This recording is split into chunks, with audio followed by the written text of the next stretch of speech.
Olá pessoal, comentando este livro aqui, Brasil, uma biografia, da Lilia Schwartz e Louise Starling.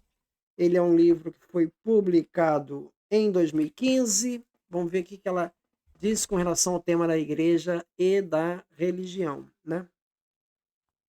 Página 41, conceito antigo, mas reativado naquele contexto pela coroa, aliada à cristandade, a guerra justa seria aplicada aos povos que, sem o conhecimento da fé, nem ao menos poderiam ser tratados como infiéis. Eram várias as causas que legitimavam a guerra justa.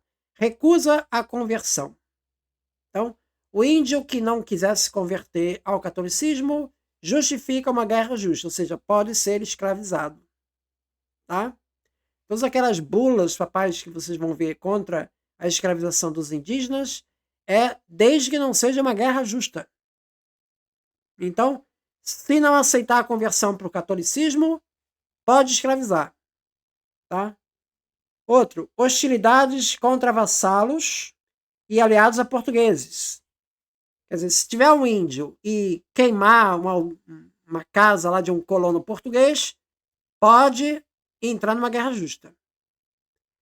Agora, e se for o contrário? Se o português foi lá, quis capturar o índio.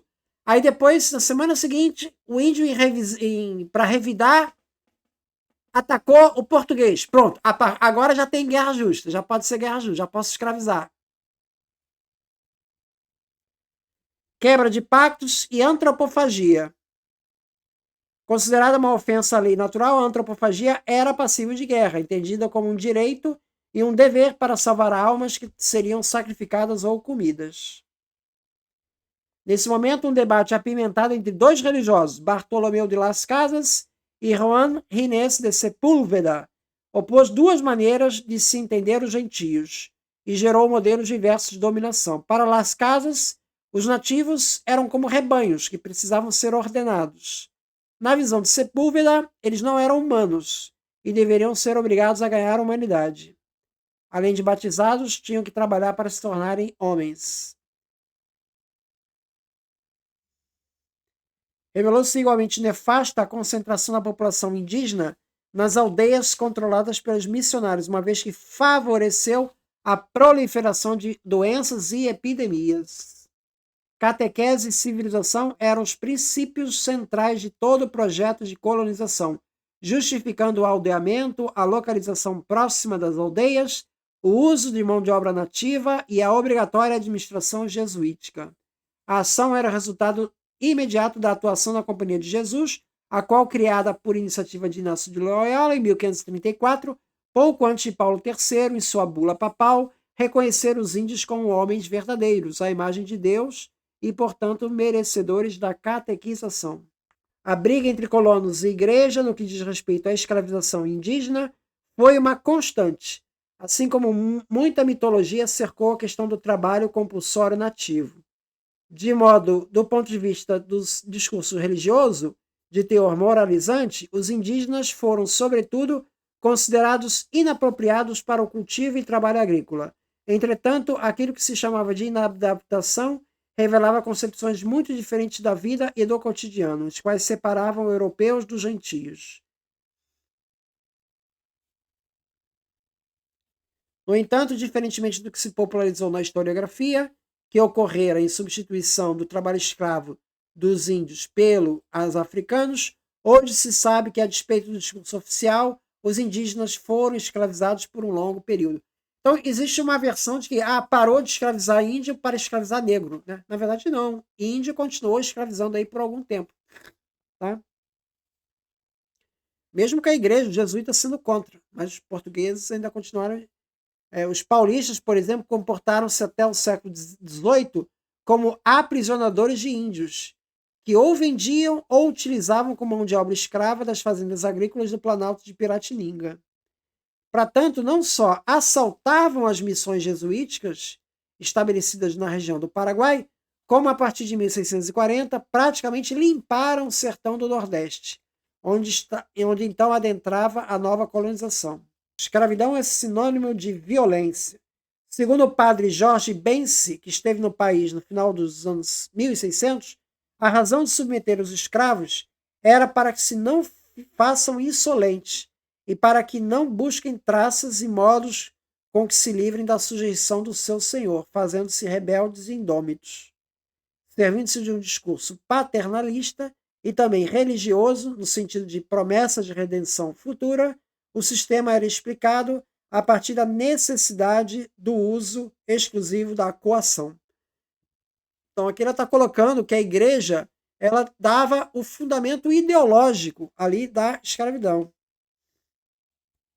Houve uma especificidade no modo brasileiro de escravidão, que foi a brecha da alforria. As manumissões, alforria, relacionavam-se ao bom comportamento, mas também à compra da liberdade por parte do escravo. Na colônia, permitia-se que este acumulasse um pecúlio, e não poucas vezes mulatos que exerciam funções especializadas podiam ter a esperança de um dia serem livres. A alforria existiu em toda a história de nossa escravidão, apesar de não ser incluída em nenhuma lei civil ou religiosa. Ela poderia ainda constar de testamentos ou ser utilizada como recompensa por lealdade ou afeição pessoal. Mulheres, crianças e cativos especializados eram mais alforriados do que homens adultos. E na Bahia, mulatos receberam 45% das alforrias. Então, 45% das alforrias eram de mulatos, homens. Não obstante isso, o número absoluto das alforrias era pequeno, não ultrapassando 1% ao ano, durante os séculos XVI e XVII. Já as possibilidades de reescravização eram das mais altas. Todas as manumissões poderiam ser revogadas e dependiam do comportamento adequado para os ex-escravos.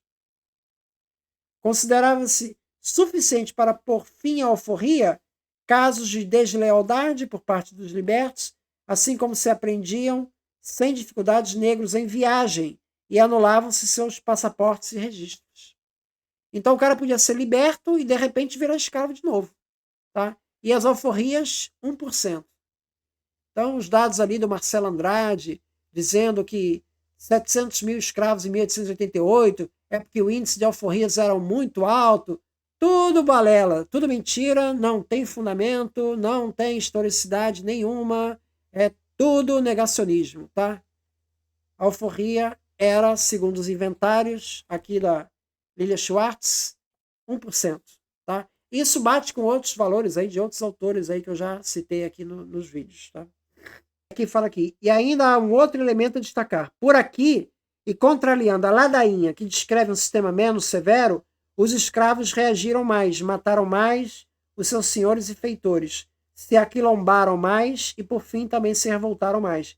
A provável explicação dessas reações repousa em muitas especificidades, na fragilidade das instituições policiais e jurídicas, que não conseguiam manter os escravos, né, cativos, né, e na menor coesão da classe senhorial, dividida entre pequenos, médios e grandes proprietários, espalhados por todo o país, mas sobretudo na certeza de que a violência chama invariavelmente mais violência.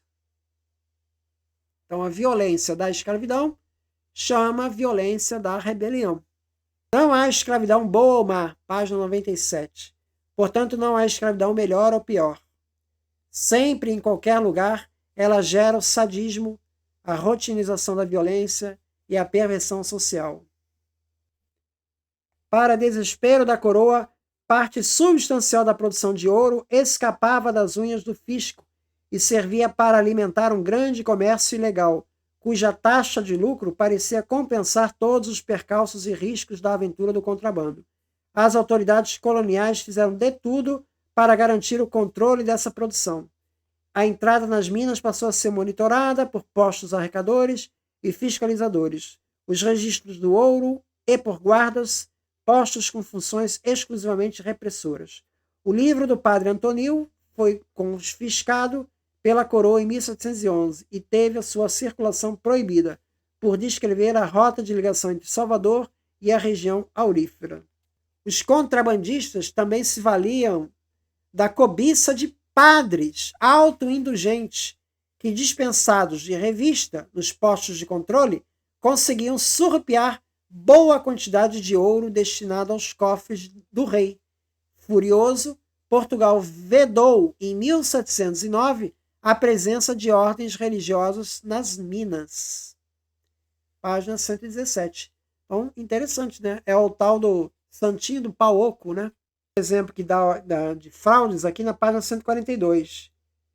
Ele está falando aqui, ó. O padre José da Silva Oliveira Rolim, por exemplo, comprometido até a raiz dos cabelos com o plano da conjuração de Minas, 1789, né?